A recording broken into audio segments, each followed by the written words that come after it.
De nuevo con ustedes desde la ciudad de Maracaibo, estado Zulia, Venezuela. Les habla su amigo y maestro en la plenitud del reino, Miguel Faría. Muy bien, amados reyes, aquí estamos nuevamente, felices una vez más de tener la oportunidad de exponer, de disertar sobre estos temas bíblicos que, por supuesto, van a ir en mejora, van a ir en, digamos, edificación de todos ustedes, los suscritos al canal y los no suscritos también. Y en este orden de ideas, pues yo quiero agradecer a toda aquella persona pues que se suscriba, que toque la campanita, pues eso le hará muy bien al canal y por supuesto continuaremos trabajando en esto. Usted me ayuda, yo les ayudo con este mensaje y vamos a ir pues tocando cada mes, cada momento que tengamos la oportunidad, nuevos temas que sé de que usted estará deseoso de aprender, de escucharlo, en algunos casos refrescar estos conocimientos que en algún momento pues de su vida lo estuvo y ahora pues los está recordando. Muy bien, hoy vamos a culminar con el tema la serpiente antigua, que es el diablo y Satanás. Es la quinta cápsula y para ello yo le voy a pedir que vaya por favor al libro de Apocalipsis capítulo 20. Allí, para que ganemos tiempo, yo voy a citarlo y usted pues en su casa lo leerá. Dice así: y ató al dragón, la serpiente antigua, escuche bien, que es el diablo y Satanás, y lo ató por 1000 años. Muy bien, hemos avanzado en este análisis, hemos cubierto un extracto importante sobre lo que fue la serpiente. También hablamos en 2 cápsulas el tema del diablo y quisimos imprimir o vaciar 2 cápsulas en este tema por causa de que el término diablo aparece solamente en el Nuevo Testamento y de ahí usted no lo va a encontrar en ninguna otra parte del Antiguo Testamento. Entonces ameritaba pues especial atención y fue lo que hicimos.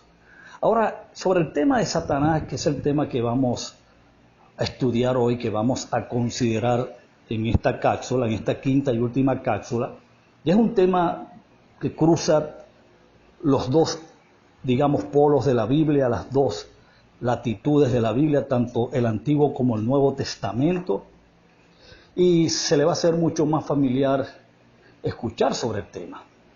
Ahora bien, presta atención a lo próximo. Este pasaje, este cuadro que nos presenta el libro de Apocalipsis capítulo 20, es en buena medida revelador para identificar y descubrir de quién se trata, de quién se trataba este asunto. Ahora, quiero que tome en cuenta algo bien interesante con respecto a lo que dijo Jeremías en el capítulo 17, versículo 9, si bien recuerdo.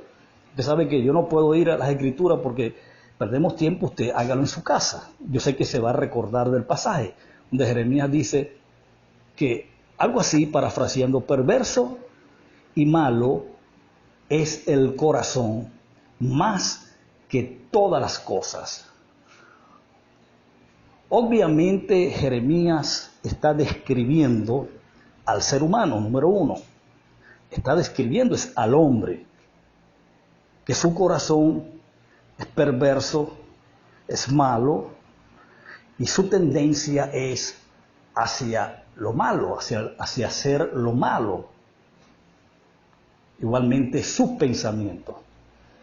Eso es número uno. Número dos, también es importante acotar de que el hombre bajo el control de la ley, porque este es el hombre, esta es una descripción del hombre bajo el control del pacto de la ley, y debo recordar que la ley le dio el poder al pecado.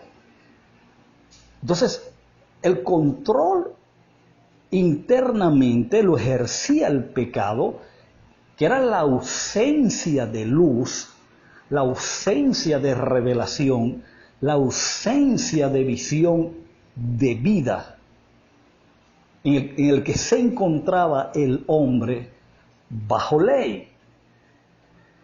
¿Sí? Esa era la condición del hombre, ausencia de luz, ausencia de conocimiento divino, ausencia de Dios con respecto a conocimiento, que es lo que la luz representa de manera simbólica. Esto es muy importante.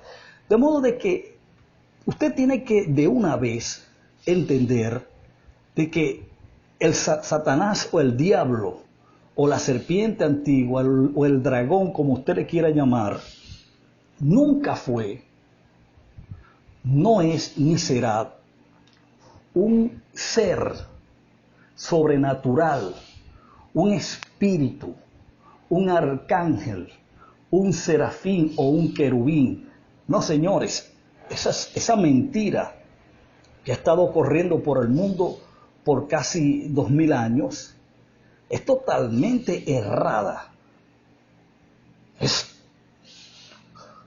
absolutamente falsa, porque bíblicamente hablando, Dios llamó diablo y Satanás, por supuesto, a alguien en la Biblia, y ese alguien fue el hombre. Y eso es lo que estamos analizando, y eso es lo que hemos estado descubriendo a lo largo y ancho, pues, de este análisis sobre el tema, la serpiente antigua, que es el diablo y Satanás. Ahora, observe algo. Apocalipsis dice, y ató por 1000 años al dragón, la serpiente antigua. Fíjate que el dragón lo relaciona inmediatamente con la serpiente antigua, y después te dice que la serpiente antigua es el diablo y Satanás. Ahora, nosotros descubrimos, cuando analizamos la serpiente, que la serpiente era la mente del hombre. La serpiente en Génesis, porque es allá a donde nos remite el Apocalipsis para hablarnos de quién era el dragón, era la serpiente antigua. Obviamente se está refiriendo al Génesis, la serpiente narrada en Génesis en forma de parábola, en forma de poema. Incluso usted no va a estar creyendo nunca de que la serpiente hablaba, usted no está creyendo de que la serpiente caminaba, tenía patas. Creo que usted no está creyendo ese asunto. A igual manera, corrijo, debo decir que tampoco está creyendo en que el dragón que se describe en Apocalipsis es un ser real. En ambos casos son mitologías, son símbolos representativos de algo en el hombre. En este caso, la serpiente antigua era la mente de Eva, argumentando, cuestionando lo que se le estaba prohibiendo, como es naturalmente que el hombre lo haga. Cada vez que usted prohíbe algo a un niño, por ejemplo, está creando y despertando la sensación en el niño de ir y tomar aquello que se le está prohibiendo, o hacer uso de lo que está prohibido. Básicamente es lo que la serpiente antigua describía, y después nos revela un cuadro interesante, revelador, nos revela de que esa serpiente antigua era el diablo, que era un estado o condición mental del hombre. En algún momento de la historia de este canal, nosotros vamos a hablar de los estados mentales. Por ahora quiero que vea que el estado de la mente carnal, que era un estado bajo el yugo y el poder del pecado, lo que hacía era tergiversar todo lo que entraba en esta mente. El elemento diablo incorporado traducía o interpretaba tergiversadamente los pensamientos que les llegaban para que llegasen totalmente corrompidos a la razón humana. Y por supuesto, cuando había un razonamiento corrompido, un razonamiento equivocado, tergiversado, obviamente iba a haber una manifestación, una actitud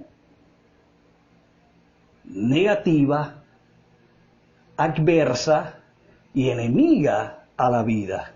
Y eso es lo que la Biblia llamó Satanás. Satanás no fue otra cosa que esa actitud enemiga. En el contexto bíblico, específicamente hablando, era la actitud enemiga del hombre hacia los propósitos y planes de Dios.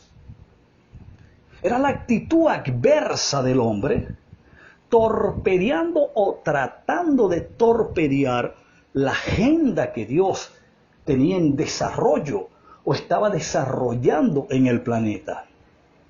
El mismo hombre, que es la imagen de Dios, pero ajeno a ese conocimiento, el mismo hombre portador de su plenitud, pero al margen o en ausencia de tener la luz de ese conocimiento o ausente de esa luz, en tinieblas totalmente, porque la ley no podía hacer otra cosa más que revelar el pecado, porque la ley no fue introducida para otra cosa, sino para que el pecado abundase.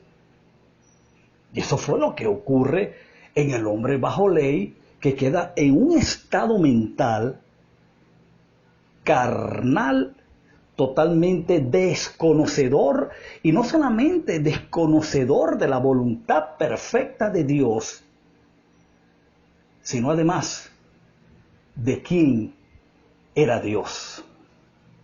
Esa es la condición carnal de la mente del hombre bajo ley, a quien la Biblia llamó diablo, que era todo ese proceso de tergiversar todos los pensamientos que pasaban, corromperlos. Eso es lo que hacía el diablo. Era como una especie de, digamos, intérprete o traductor de cualquier verdad que pudiese llegar. Automáticamente el diablo intervenía en ese canal. ¿Para qué? Para corromper, para tergiversar y llegar al destino, que era el razonamiento del hombre, una información totalmente sesgada, totalmente corrompida, totalmente fuera y ajena de la voluntad de Dios. Entonces de eso es que estamos hablando, de esa realidad, a quien llamamos Satanás. Por ejemplo, el célebre pasaje que todo el mundo menciona cuando Cristo está en un momento en su ministerio público, está declarándole el siguiente paso que dará en su ministerio y la importancia y la necesidad que había de su muerte. ¿Qué ocurrió? ¿Cuál fue la actitud de uno de sus discípulos, especialmente Pedro? Te voy a parafrasear más o menos lo que Pedro hizo. Pedro trató de persuadir a Cristo, trató de disuadirlo, decirle, mira, no hombre, no hagas eso. Eso es una tontería. Eso no tiene importancia. ¿Por qué te tienes que morir? Mira, es más, quien venga a querer meterte mano, quien venga a querer destruirte o matarte, se la va a tener que ver conmigo, porque yo voy a salir a defenderte y yo no voy a permitir que ningún cabello de tu cabellera sea tocado. Esa fue la actitud de Pedro, quizás humanamente justificada por quienes humanamente estaban viendo allá la escena, pero en el propósito de Dios, esto era una actitud satánica. Inmediatamente Cristo no podía dejar pasar una actitud como esa como algo totalmente normal. Cristo le dice, apártate de mí, Satanás, a la actitud que Pedro estaba asumiendo, producto de su mente aún en control de la carne. Sus dictámenes carnales, porque recuerda de que los discípulos aún no habían nacido de nuevo. Recuerda de que Cristo aún no había entrado en ellos, en el Espíritu.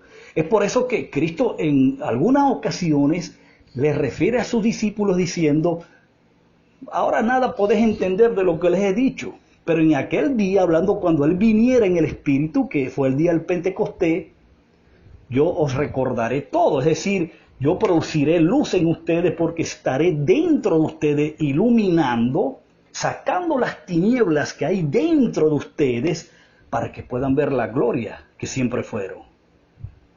Para que dejen de ser Satanás. Para que ya el diablo no tenga control de ustedes, etcétera, etcétera. ¿Lo está viendo? Es una actitud. Satanás es una actitud en personas, incluso puede ser en cosas, en animales. Una mala temporada, por ejemplo, de lluvia, que tú tengas una agenda importante y tengas que viajar, y esos vuelos, esos viajes necesariamente deban ser suspendidos por algún clima atmosférico desfavorable. Ese es un Satanás, porque es un opositor, es un enemigo a tu agenda, a tus intereses. Más o menos para que tengas una idea de que Satanás nunca implicó en la Biblia un personaje, un individuo, un ángel o un arcángel o un espíritu flotador, levitante, que tenga ese nombre. Satanás no es un nombre propio. Saque ya ese concepto o esa idea de su mente. Satanás siempre fue el hombre. El diablo siempre fue el hombre. Ahora fíjate, Satanás no todo el tiempo fue malo. El término Satanás no todo el tiempo se utilizó como un término para nombrar la adversidad a Dios, o lo que se oponía a Dios, o de los enemigos de Dios. Satanás fue la actitud, o fue una actitud por lo menos, positiva en un caso. Por ejemplo, ¿cuántos han leído, Números capítulo 13? Números capítulo 13 te habla de que un profeta, se recuerda Balaam, que había prestado su oído carnal, ¿a quién? A las propuestas que le hizo un rey pagano. Y para hacerte la historia más corta, este hombre que era profeta de Dios, su estado era tan precario espiritualmente que se iba a prestar para maldecir al pueblo de Israel de aquel entonces. ¿Qué ocurre? Él viene, prepara su burro, su asno, como bien le quieras llamar, y cuando va camino a esa misión antagónica a Dios, a los propósitos de Dios y a su propia vida, dice la Biblia que el ángel de Jehová le salió en el camino. Te estoy parafraseando. Sacó su espada y dice que el burro, el asno, se frena de plano, y este comienza a golpear el asno porque se frena, y fíjate que el asno le habla, le dice: mira, ¿por qué me golpeas si todo el tiempo te he servido? Y el hombre estaba tan desfasado, estaba tan paranoico, pensando en los lingotes de oro, que ni se dio cuenta que le estaba hablando un burro. Ahora, ¿qué dice la Biblia? Dice: y le salió Jehová por adversario al profeta Balaam. Ahora, o escucha bien, la palabra adversario en el texto hebreo es la palabra Satán. Lo que el texto debió decir, o lo que el texto dijo, fue de que el ángel de Jehová le salió por Satanás al profeta Balaam. Lo que pasa es que la Biblia que tú estás leyendo ahora mismo, o vas a leer después, la Biblia que yo tengo a mano, es una Biblia de traducción católica. Y los católicos, cuando tradujeron esta Biblia, con muchos errores, por supuesto, pero gracias a Dios porque por lo menos tenemos esto. Peor es no tener nada. Ya uno con los análisis, con herramientas importantes de estudio, gracias al Eterno, uno puede hacer las correcciones y sencillamente ajustar y extraer pues la verdad ¿Qué te quiero decir? Que es bueno, fue Satanás bueno allí para este profeta. La actitud satánica que asumió el ángel de Jehová, que quiere decir adversario, enemigo a lo que iba a ser Balaam, que era horrendo, era catastrófico para él. Porque nadie podía maldecir lo que estaba bendito por Dios, y esa era la condición del pueblo de Israel. Dios tuvo que salirle de Satanás, del enemigo, para librar al profeta Balaam de algo catastrófico y lamentable para él. De manera que Satanás siempre fue una actitud, tanto en el hombre, en este caso, fíjate, el ángel de Jehová, y en otros casos de cosas o animales.